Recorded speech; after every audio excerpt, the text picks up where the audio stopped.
श्री राधे। आज हम श्रावण मास महात्म्य के पहले अध्याय का श्रवण करेंगे। मुनि श्रेष्ठ शौनक जी ने सूत जी से कहा, हे महाभाग महामते, हे व्यास शिष्य सूत जी, आपके मुख से हमने अनेक आख्यान सुनकर आनंद प्राप्त किया है, किंतु फिर भी हमारे कानों की प्यास अभी बुझी नहीं है और अधिक सुनने की इच्छा है। आपने तुला राशि का सूर्य होने पर कार्तिक मास का महात्म्य, मकर का सूर्य हो जाने पर माघ मास का महात्म्य तथा मेष का सूर्य हो जाने पर वैशाख मास का महात्म्य सुनाया।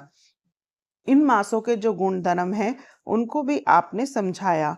अब इन मासों से भी उत्तम आपके अनुसार यदि कोई महीना परमपिता परमेश्वर को सदैव धर्म प्रिय हो तो उसे भी विस्तार पूर्वक कहें। हमारे मन में उसको सुनने की तीव्र लालसा है। यह सुनकर सूत जी ने बड़े प्रेम पूर्ण शब्दों में कहा, आप सब मुनिगण ध्यान पूर्वक सुने, मुझे आपको सुनाने में आनंद प्राप्त होगा। आप सर्वगुण संपन्न हैं, अर्थात अच्छे श्रोता के जो 12 गुण बताए गए हैं वे सभी गुण आप में हैं। यथा दम्भ रहित होना, आस्तिक, बुद्धि, शष्टा रहित, परमात्मा में अटूट भक्ति, भगवत चर्चा, सुनने की तीव्र इच्छा, नम्रता, ब्राह्मण भक्त, सुशील स्वभाव, धैर्य युक्त, पवित्र, तपस्वी तथा दोषारोपण रहित होना, वे सभी गुण आप लोगों में हैं। इससे मैं प्रसन्न होकर आपसे तत्व की बात कहता हूँ।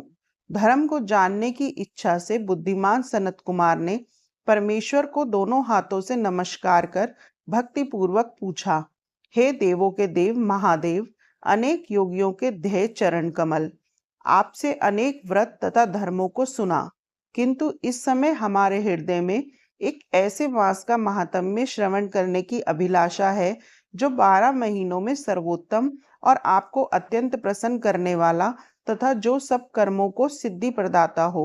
हे देव, जिस मास में कर्म के करने से ही अनंत फल की प्राप्ति होती हो, संसार के कल्याण के लिए ऐसे मास के सभी धर्मों का वर्णन समझाकर करें।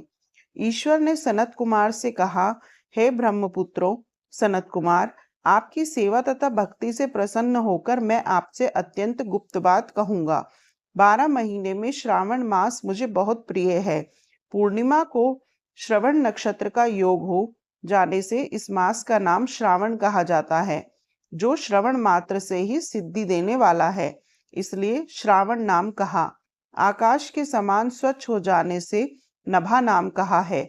उस मास के धर्म की गणना करने के लिए भूमि पर कौन सामर्थ हो सकता है, जिसके संपूर्ण फलों को कहने के लिए ब्रह्मा जी हुए, और जिस श्रावण मास के महात्म्य को देखने के लिए इंद्र हुए, और जिसके फल को कहने के लिए भगवान अनंत ने 2 सहस्त्र जीवा धारण की। हे मुने, दूसरे मास इस मास की एक कला को भी नहीं प्राप्त कर सकते। संपूर्ण श्रावण मास धर्म रूप और व्रत रूप है। इस मास में कोई भी दिन व्रत शून्य नहीं देखा गया।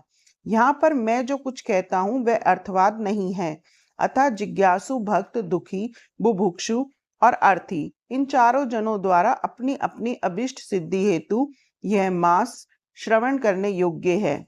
सनत कुमार बोले, हे ईश्वर, आपने अभी कहा है कि इस मास में कोई भी दिन व्रत शून्य नहीं है।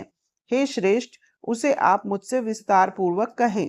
किस स्थिति में कौन सा व्रत किस वार में होता है और उस व्रत का अधिकारी कौन है, फल तथा विधि क्या क्या है, किसने इस व्रत को किया है, उद्यापन विधि क्या है, देवता तथा पूज्य कौन है, पूजन सामग्री में क्या क्या वस्तुएं होती हैं, प्रधान पूजन किसका है, जागरण विधि क्या है, किस व्रत का क्या समय है।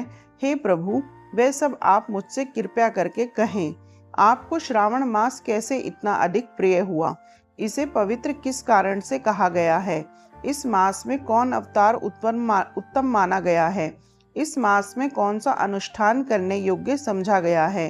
हे प्रभु, हे दयालु, आप ये सब प्राणियों के उद्दार्थ मुझसे कहें।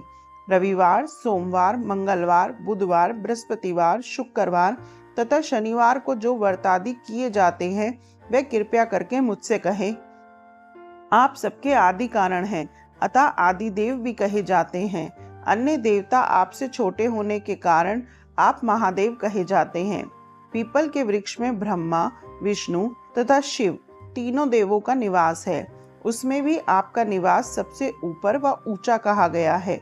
आप कल्याण रूप से शिव माने जाते हैं। पाप नाशक होने से आप हर माने जाते हैं। आदिदेव होने से आप श्वेत वर्ण हैं। शुक्ल वर्ण में विकार होने से अन्य वर्ण होते हैं। उनमें कर्पूर वर्ण के समान गौर वर्ण होने से आप आदिदेव हैं। पहले गणेश जी का अधिष्ठान रूप 4 दल का मूलाधार नाम का चक्र है। उसके ऊपर 6 दल का ब्रह्मा जी का अधिष्ठान नाम का दूसरा चक्र है और उसके ऊपर 10 दल वाला भगवान विष्णु का मणिपुर नामक तीसरा चक्र है। फिर हृदय में अधिष्ठान रूप 12 दल का अनाहत नाम का चौथा चक्र है। सबके हृदय में होने वाले उस चक्र में आपकी स्थिति कही जाती है। ब्रह्मा जी तथा भगवान विष्णु के ऊपर आपका निवास होने से आपको मुख्य बताया गया है। केवल आपके पूजन मात्र से पंचायतन का अर्चन हो जाता है। यह सब अन्य देवताओं में नहीं है। स्वयं आप शिव हैं। आपके वाम भाग में पार्वती जी का निवास है। गणपति का दक्षिण भाग में, सूर्य का नेत्र में और भगवान श्री हरि का हृदय में निवास है। अन्न को ब्रह्म में कहा गया है। भगवान हरि जल स्वरूप कहे गए हैं। हे ईशान, जब आप उस अन्न और जल का भोग करने वाले हैं तो आपकी प्रवीणता में किसी को भी संदेह नहीं हो सकता। आपका शमशान और पर्वत में निवास सब प्राणियों को विरक्ति की शिक्षा प्रदान करता है। आपका बोधक मंत्र है उत्तामृत तत्वस्य शान। संसार को विनाश करने वाला हलाहल विष अपने कंठ में आपने ही ग्रहण किया था। महाप्रलय के लिए कालाग्नि को अपने मस्तक में धारण करने में आप ही सामर्थ हैं। विश्व स्वरूप कामांध कुएं में गिरने के कारण कामदेव का वध आपने ही किया था। आप ऐसे महान महत्वशाली हैं कि आपके यश का वर्णन करना आसान बात नहीं है, बल्कि मैं आपकी स्तुति के लिए यदि करोड़ों बार जन्म लेकर भी आपकी स्तुति का वर्णन करना चाहूँ तो भी मैं सामर्थ नहीं हो सकता। अतः हे दया में मेरे प्रश्नों का उत्तर देने की कृपा करें। आज हमने कार्तिक मास महात्म्य के पहले अध्याय का श्रवण किया। जय जय श्री राधे।